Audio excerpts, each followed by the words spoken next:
السلام علیکم ورحمت الله وبرکاته. بسم الله والحمد لله والصلاة والسلام علی رسول الله وعلى آله واصحابه اجمعین. کچېرې زموږ چینل نوی سبسکرایب کړئ، مهرباني وکړئ سبسکرایب یې کړئ او د بیل آیکون کلیک کړئ ترڅو تاسو د نوي ویډیوګانو د پورته کولو څخه باخبره اوسئ. د ډیټا والیډیشن شپږمې برخې ته راځو یا آپشن ته راځو چې ټکسټ لاین. په دې کې موږ ټکسټ لپاره هغه اندازه مشخص کولی شو چې دومره کرکټره باید قبول کړي. دلته دا سلیکټ کوو تر دې ځای پورې، بیا راځو ډیټا ته، ډیټا والیډیشن، او بیا راځو سیټینګ ته ورته دلته لیکو ټکسټ لاین بټوین، یعنې مینیمم باید 100 وي، 15 وي، ماکسیمم باید 10 وي. په دې شکل سره نو دا قبول کړي. همداسې موږ انپوټ میسج هم ورکولی شو چې پلیز انټر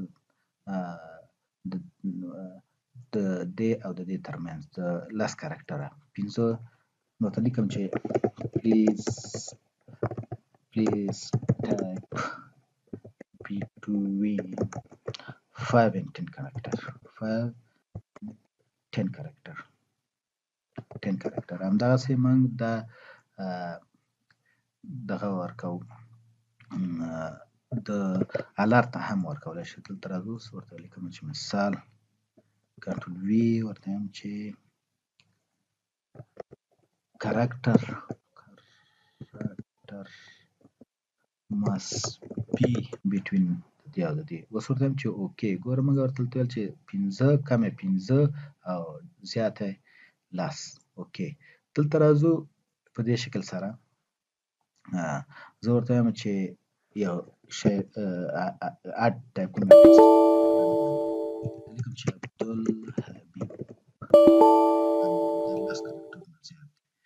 اوس ورته وایم چې حبیب دا مني. په دې شکل سره دا موږ امیټ کولی شو. که مو دا ویډیو خوښه وي نو لایک یې کړئ، خپل وړاندیز د کمنټس په برخه کې زموږ سره شریک کړئ، دا ویډیو د خپل ملګرو سره هم شریک کړئ چې ترڅو هغوی هم د دې ویډیو څخه ګټه پورته کړي. ستاسو څخه نړۍ مننه چې تر دې دمه زموږ سره وئ.